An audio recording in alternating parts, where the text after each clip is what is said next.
I'm taking a slight move away from my my hit list video, list. I had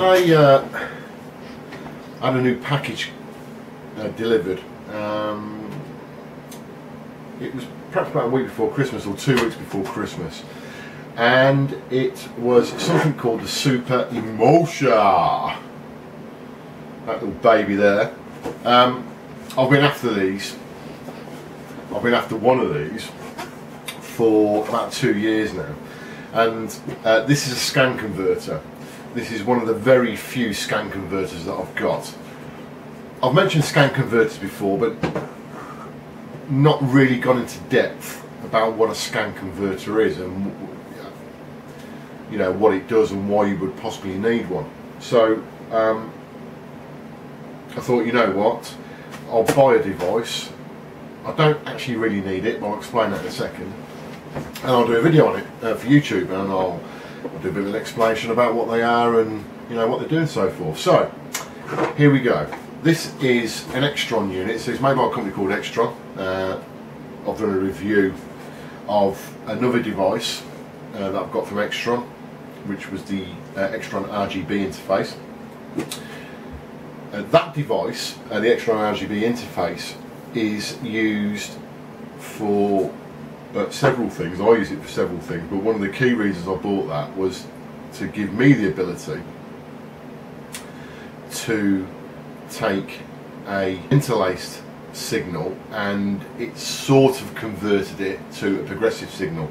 So I would feed it a 480i signal, 480 interlaced signal from my Xbox 360, so it's be for the shooters, to connect it to my arcade cab, and it would give you a virtual 240p image. That was the other Extron device that I've got. Now this one here is a proper scan converter.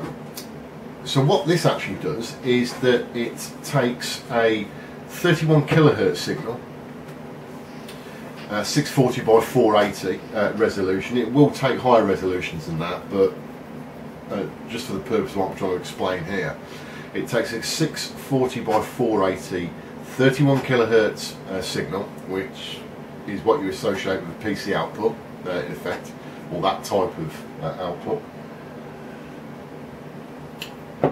So let's take, for instance, an Xbox 360 output signal, 640 by 480. Feed that into this scan converter, and the scan converter will actually change the scan rate, and it will take it down to 15 kilohertz, which is low resolution. So it's absolutely ideal, and actually what is required for arcade cabinets that have only got low resolution monitors in them, or screens, sorry, CRT tubes in them, and also something like a CRT TV. So it will give you the ability, in effect, to connect a PC or an Xbox 360 at the appropriate resolution to a low-res monitor, a low-res CRT monitor. So these scan converters, in effect, are absolutely no use whatsoever to current TV specifications. It's only useful for something that's 15 kilohertz. So unless you've got an arcade cabinet with a CRT tube in it, or you've got a TV screen, an old style CRT TV screen, then this is absolutely no use to you whatsoever. So you might as well switch off now. If you've got an arcade cabinet that is running either a dual sync or a single sync normally would be low res if it's on a real old type arcade machine. Dual sync would be 15 kilohertz low res or 24 kilohertz medium res. So you couldn't, or you can't just connect an Xbox 360 up to that. You've got to convert the scan rate, and to do that you need a box like this. And these are one of the best units you can get, and they're not actually made anymore. They're sourced, or majority of them are sourced from the US. I managed to get this off someone in the UK that was selling one, who's imported it from the US. This one actually's got a sticker on the back, and it come from Northern Virginia Community College. I don't know if you can see that. So yeah, so they predominantly, originally they've all come from the US, and a few people in Europe have imported them. Places like eBay and so forth. They don't come up that often, and obviously because CRTs are sort of good, they're on the way out really as regards to technology and people having them. This sort of device is got less and less requirement really nowadays. So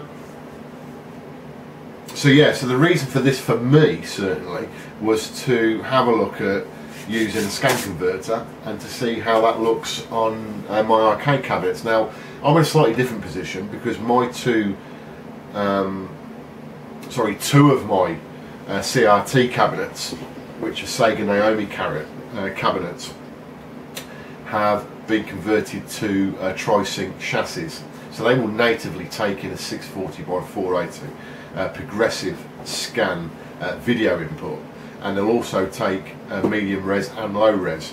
So for someone like myself who's got a tri-sync chassis, this is pretty useless in one way for an Xbox 360, because of course what you can use with an Xbox 360 is an SLG 3000, which will effectively, okay, it doesn't give you a low res image, but it cuts half of the video lines out, giving you scan lines, which is what you're going to get with this anyway. This will give you proper scan lines. There'll be real scan lines, so they won't be emulated or overlaid like they are using the SLG 3000 on a 640 by 480 progressive image. But you can actually tell difference. There is no difference as far as the naked eye is concerned. You don't see any difference. So there is absolutely zero benefit me having one of these, because I've already got an SLG 3000.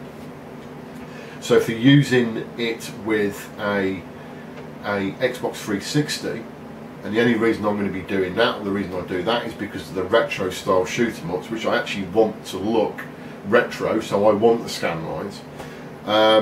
You're better off just using the SLG 3000 if you've got a 31 kilohertz CRT monitor that will work effectively. But if you've got low res, so if you've got something like a Net City, an Astro, or any of the older type arcade cabinets previous to the Sega Naomi cabinets, then one of the devices you may need to use will be something like this. You'll definitely need a scan converter, but this is one of the types of scan converters you can use. So basically what you do is that you feed it your signal, and you've got an input on the back there, so that's a D sub 15.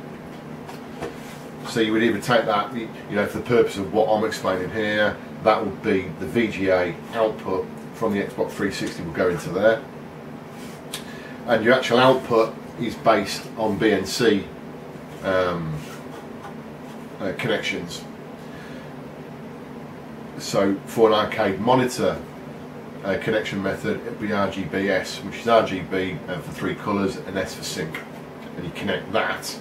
That can go straight to another D sub 15, which is actually what I use, and you connect that then to your arcade monitors D sub 15. Now these units got some quite funky controls on the front.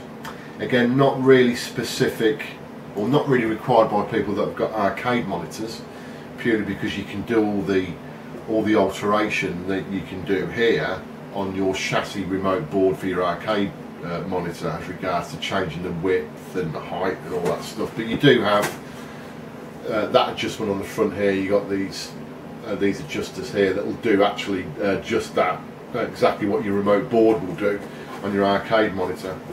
You've got a PAL and NTSC switch on there depending on your signal type. You've got underscan and overscan, so you can condense the picture slightly or expand it slightly depending on whether you've got underscan or overscan on your target device. And you've also got a 3-way switch which says interlace, anti-flicker or non-interlace. So presumably if you keep it on interlace, it will take a 640 by 480i image, and it will actually make it a 480i output, sorry, 640 by 480 P image would be your input. You can actually output that to 640 by 480 I, so you could actually make it interlaced. Why the hell do you want to do that, I don't know, but that would certainly be okay. Well, that would work better perhaps for a PC where you want to see all the text, where you want to see all of the detail, or as much detail as what you could see. You don't want scan lines on a PC output if you're trying to look at desktop, for instance, so that would probably work better for that. You've got an anti-flicker mode, which I did read somewhere that for certain games that will actually clear up some of the flickering. I'm not actually quite sure what that is for, to be honest. Don't know, I need to do a bit of testing on that. But then you've got the non-interlace function, which is exactly what I would need, because basically that would be taking the 640 by 480, it will output it as a 240p image, so non-interlaced. Don't want interlaced, I want a progressive output for that for my arcade monitor in low res mode. So that's basically it. There's not a fat lot to it. The units are quite big actually for what they are. But just to summarise the actual benefit then of having one of these scan converters, and certainly the Super Emotion, is that it will enable you to take a progressive scan image at VGA resolution and above, and actually convert it to another progressive scan image, but of a 15 kilohertz variety, so that's low resolution, to enable you to play on a CRT TV with the appropriate connection conversion, or natively onto a low-res arcade monitor. So it's a real good device if you want to stick to progressive, but you want to basically have the resolution. If it's 640 by 480 and it's a game, retro type game, and you want to turn it into a 240p image, because effectively that's what you're going to get, this device will do it. And actually taking it down to 15 kilohertz will actually give you native scan lines as well. But there's absolutely no reason at all why you would need this device for a current gen screen. It's not going to do anything for you. In fact, it won't even work. It won't give an image that an LCD or a plasma will be able to interpret and actually display. So it's absolutely no use whatsoever for anything current gen. It's only of use to anything that is based on low resolution CRT tubes. So I hope this information has been useful to you as regards to what scan converters can do, and specific what the Super Emotion can do, and the Extron Super Emotion. And I'll speak to you again soon. Thanks.